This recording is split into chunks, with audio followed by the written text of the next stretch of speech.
Welcome back, everyone. I mentioned recently that I'm looking to add some exposure, move some exposure out of cyclicals into a more uh, insensitive place in the market. And today, well, recently I found a stock, and today I'm going to share it that fits the bill. The company's name is Acon Group. And on the surface, it looks like a pretty average stock. I mean, I guess you could say it is. It trades at 1.3 times book, about market multiple, 5 times EV to EBITDA, but it's on the capital intensive side, 3.7% dividend. I mean, pretty average stuff there. And what they do is, I mean, they build stuff. They build infrastructure, they build, repair, upgrade, different types of things. I'll get to what they do in a second.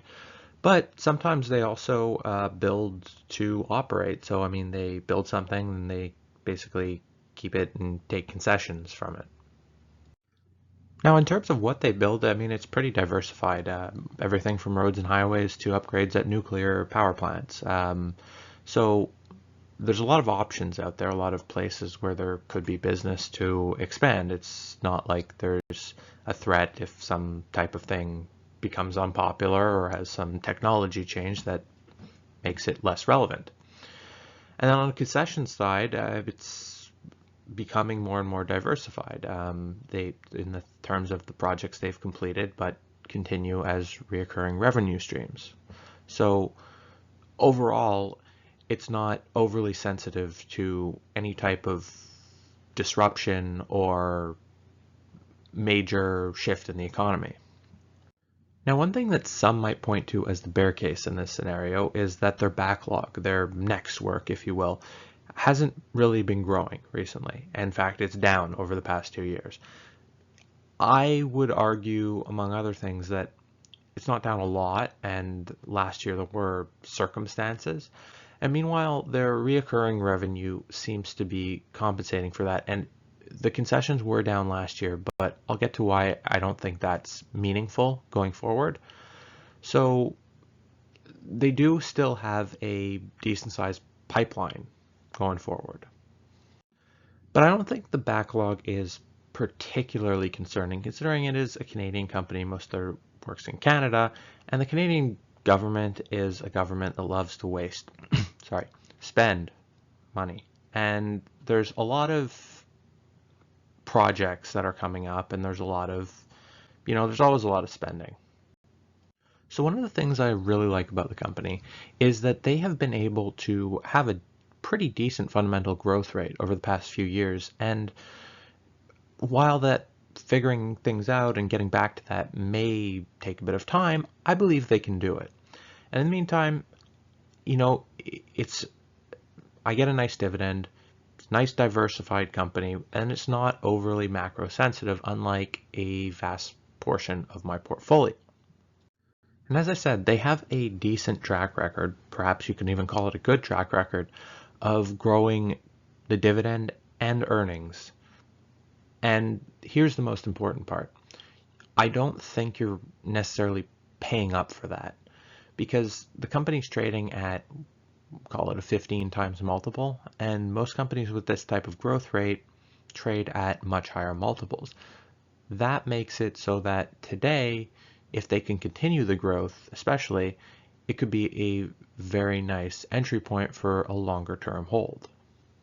And when I look at the company, bearing in mind that today it's trading at like 15 times earnings, I look at it as, okay, so the concession segment was down in 2020.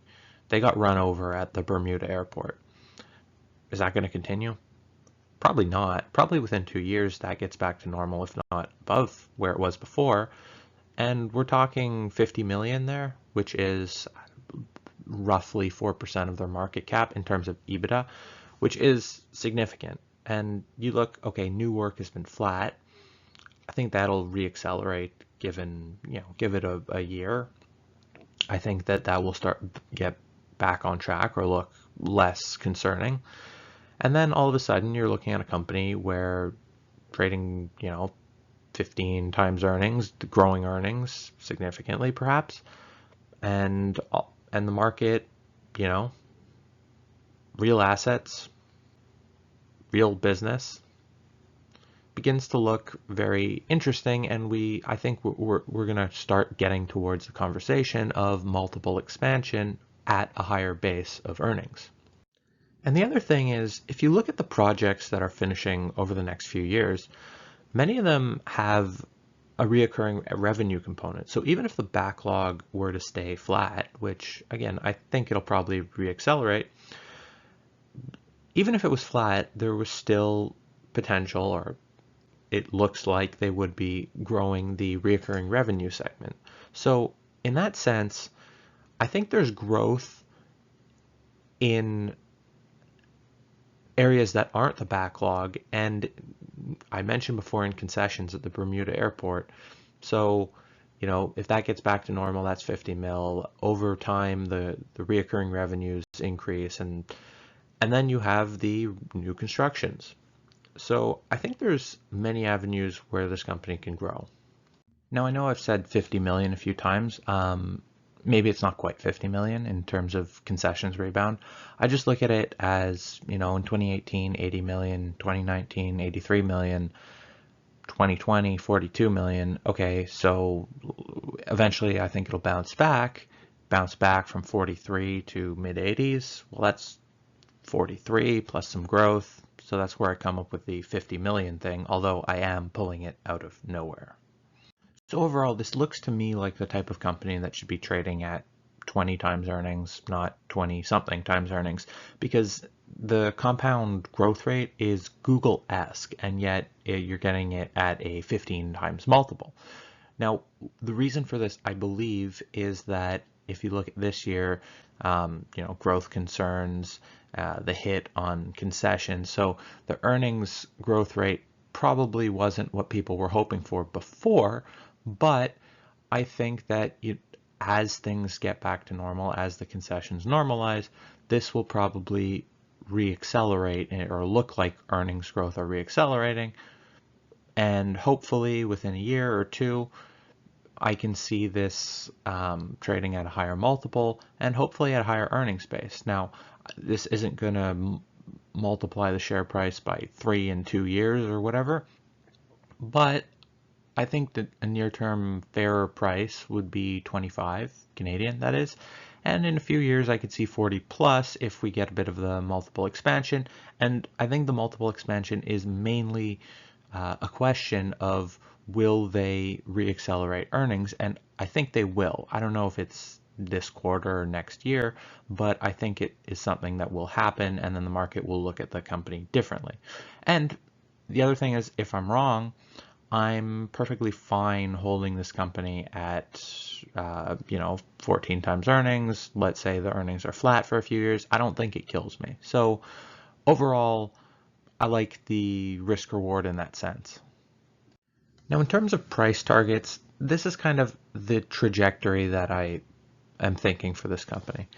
Nearer term, I don't want to be too aggressive, but I still think it's undervalued. And I think that much of the value comes in the tail, but I don't know when they're going to be getting back to normal in terms of near term. So I don't want to say, you know, expect it to go too high in near term when it may take them some time to recover.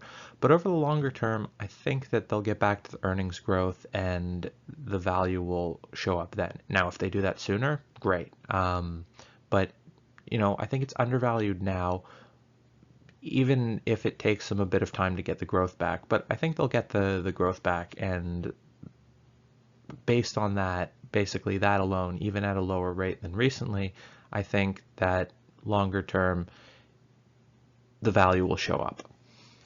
Anyway, in conclusion, remember, this isn't investment advice. It's a stock that I bought, and I will be adding to the tracking portfolio of the companies that I talk about on the channel. That said, I think it's an attractive proposition for patient investors, and that's why I own it. And with that, I wish everyone a great day. And until next time, enjoy.